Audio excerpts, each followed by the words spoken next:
अस्सलाम वालेकुम, मैं हूं शाहजेब खानजादा। सुप्रीम कोर्ट ने आला अदालती शख्सियात से जुड़ी मुबैना ऑडियोज पर आज अहम समाअत की है।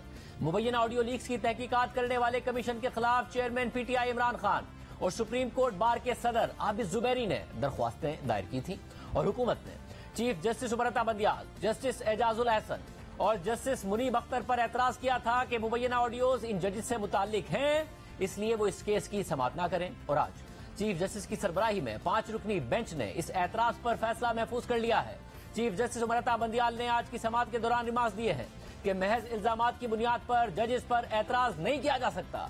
कितना मुनफरिद और खूबसूरत इंसाफ है कि बड़ी अदालत के जजेस पर इल्जाम लगा दिया जाए। क्या इंसाफ देने वालों पर इस तरह इल्जाम तराशी करना इंसाफ है? जबकि जस्टिस मुनीब अख्तर ने आज सवाल उठाया है कि ऑडियोज की तहकीकात किए बगैर क्या मीडिया पर उनकी तशहीर की जा सकती है? ऑडियोज के दुरुस्त होने या ना होने से पहले ही हुकूमत ने पब्लिक करके अपना फैसला सुना दिया। तहकीकात के बगैर क्या प्रेस कॉन्फ्रेंसेस करनी चाहिए थी? आज चीफ जस्टिस उमरता बंदियाल की सरबराही में justice Ejazul Ahsan, justice Munib Akhtar, justice Hasan Azhar Rizvi और जस्टिस शाहिद वहीद पर मुश्तमिल 5 रुकनी लार्जर बेंच ने समाअत की।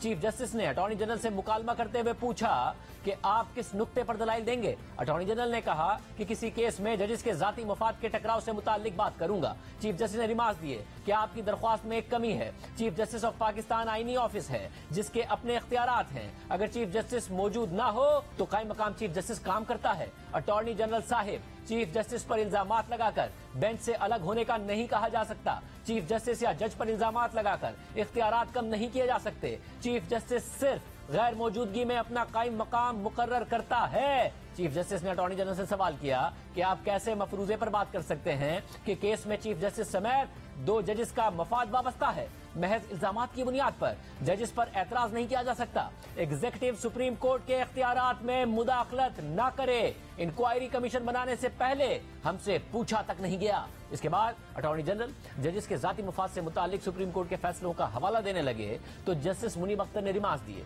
कि आप पहले अपनी दरख्वास्त के काबिल समाअत होने पर दलाइल दें। इंक्वायरी कमीशन के TORs के बारे में पहले बताएं। क्या हुकूमत का ये केस है कि ऑडियोज ओरिजिनल हैं? क्या हुकूमत ऑडियोज की तस्दीक होने और दुरुस्त होने का मौकफ अपना रही है? अटॉर्नी जनरल ने जवाब दिया कि हुकूमत ने ऑडियोज को मुबैना कहा है और तहकीकात के लिए कमीशन कायम किया है। जैसे मुनीब अख्तर ने सवाल किया कि क्या यह दुरुस्त है कि हैकर ने ऑडियोज लीक की और वुज़रा ने प्रेस कॉन्फ्रेंस करके पब्लिक कर दिया? वफाकी वजीर दाखिला ने ऑडियोज लीक से मुतालिक प्रेस कॉन्फ्रेंस की, क्या यह उनसे मुतालिका मामला था?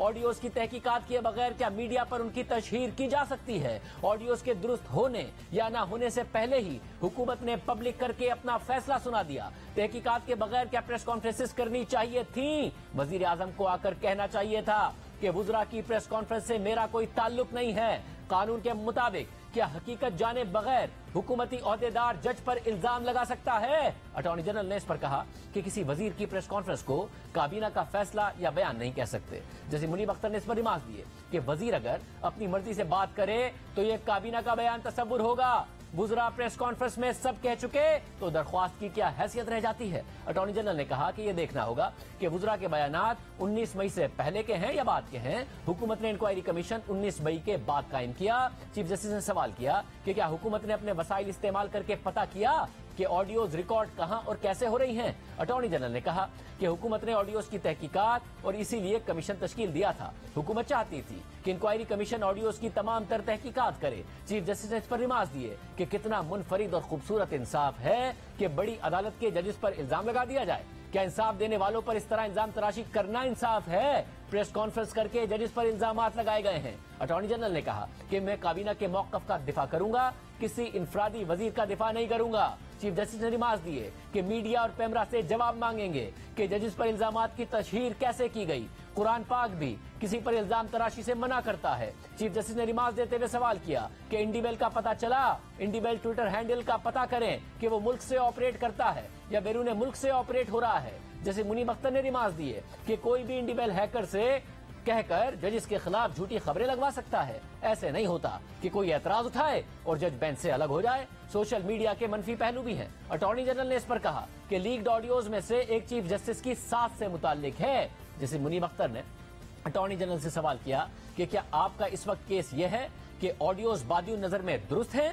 अटॉर्नी जनरल ने जवाब में कहा कि वफाकी हुकूमत ने इस मामले पर अभी सिर्फ कमीशन बनाया है। जस्टिस मुनीब अख्तर ने रिमार्क दिए कि एग्जीक्यूटिव ने इख्तियारात की तकसीम में मुदाखलत की। अब हुकूमत आकर कह रही है कि ये जजेस केस ना सुने, बगैर तहकीक बयान देने पर तो उस वजीर को हटा दिया जाता या वो खुद मुस्ताफी हो जाता। अटॉर्नी जनरल ने कहा कि वफाकी हुकूमत का मौजूदा केस तासुब का नहीं है बल्कि मफादात के टकराव का है। बेनजीर भुट्टो केस में सदर के इख्तियारात का सवाल था। वफाकी हुकूमत का ये केस बिल्कुल नहीं है कि मौजूदा केस में जजेस की बदनीयती शामिल है। कॉल्स कैसे रिकॉर्ड की गई, कमीशन के जरिए तमाम अवामिल का जायजा लिया जाएगा। मामला अगर सुप्रीम कोर्ट के तमाम जजेस से मुताल्लिक निकल आए फिर नजरिया जरूरत पर अमल हो सकता है। अगर तमाम जजेस पर सवाल हो फिर भी कहा जा सकता है कि अब केस किसी ने तो सुनना है। चीफ जस्टिस ने अटॉर्नी जनरल से मुकालमा किया कि आपने मेरे अलावा 2 और जजेस पर भी एतराज किया है। क्या आप चाहते हैं कि बारी बारी सब पर एतराज किया जाए? क्या यह एतराज सिर्फ जुडिशल कार्रवाई पर बनता है या इंतजामी उमूर की अंजामदही पर भी बनता है? अटॉर्नी जनरल ने कहा कि दरख्वास्त है कि बेंच पर एतराज से मुताल्लिक दलाइल पर गौर किया जाए। इसके बाद अटॉर्नी जनरल के बेंच पर एतराज से मुताल्लिक दलाइल मुकम्मल हो गए और दरख्वास्त गुजार आबिद जुबैरी के वकील शुएब शाहीन ने भी दलाइल दिए और फिर इस्तदा की कि हुक्म इम्तना में तौसी कर दें। तो इस पर चीफ जस्टिस ने रिमार्क दिए कि हुक्म इम्तना तो बरकरार है। इसके बाद अदालत ने बेंच पर एतराज से मुतालिक समाअत मुकम्मल कर ली और फैसला महफूज करते हुए समाअत गैर मुय्यना मुद्दत तक मुलतवी कर दी। आज दौरान समाअत चीफ जस्टिस और दीगर जजेस की जानिब से ऑडियोज के मुसद्दिका होने पर सवाल उठाए गए, मगर अहम बात यह है कि जब ये सवाल उठाए जा रहे थे तो उस वक्त कमरा अदालत में ऑडियो के 2 अहम किरदार मौजूद थे।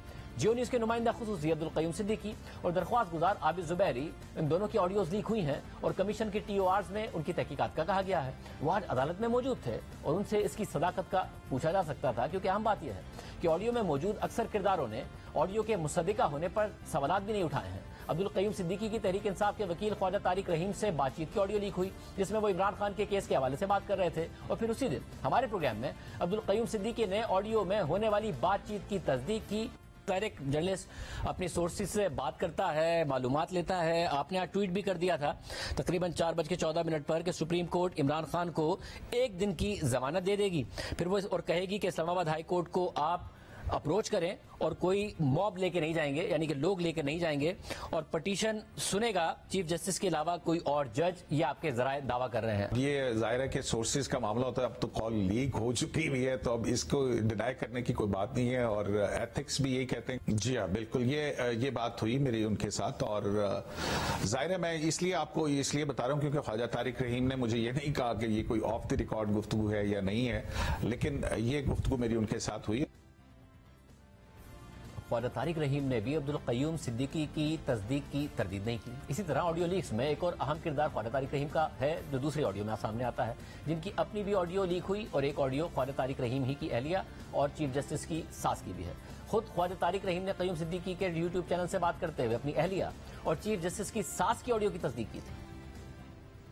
1-2 दिन पहले उन्होंने एक वीडियो चला दी मेरी बेगम साहबा की और के वो बात कर रही हैं माजबीन नून के साथ, जिनकी रिश्तेदारी है उमर बंदयाल के साथ। यही माजबीन नून बंदयाल साहब की सास हैं वो। अगर वो कह रही है कि मैं दुआ करती हूँ उमर बंदयाल के लिए, तो उसमें क्या कोई उन्होंने किसी केस में उनको असरअंदाज हो गया? मैं तो वकील नहीं। आपकी अहलिया जो है वो कहती हैं कि ये ट्रेटर्स हैं, ये गद्दार हैं। किसके मतलब? आई डोंट नो किसके मतलब कह रही हैं वो। यही तो मैं कह रहा हूँ कि अगर वो ये कह रही है कि अगर कोई आइन की खिलाफ वर्जी करेगा, अगर कोई पाकिस्तान के कानून को नहीं मानता, तो फिर वो उसको मैं क्या कहूँ? इसी तरह 29 अप्रैल को जियो न्यूज के प्रोग्राम नया पाकिस्तान में गुफ्तगू करते हुए साबिक चीफ जस्टिस साकिब निसार ने तस्दीक की कि जो ऑडियो लीक हुई है उसमें आवाज उनके बेटे की ही है, मगर इल्जाम लगाया कि उसे तोड़ मरोड़ कर पेश किया गया है। इसके अलावा 16 फरवरी को साबिक वजीर आला पंजाब चौधरी परवेज इलाही ने कहा कि ऑडियो में कोई गलत बात नहीं की गई है। मोहम्मद खान भट्टी केस पर वकील से गुफ्तगू को टेप करके गलत रंग दिया गया। सदर supreme court bar Abid Zubairi ने कहा कि मेरे हवाले से ऑडियो को तोड़ मरोड़ कर पेश किया जा रहा है।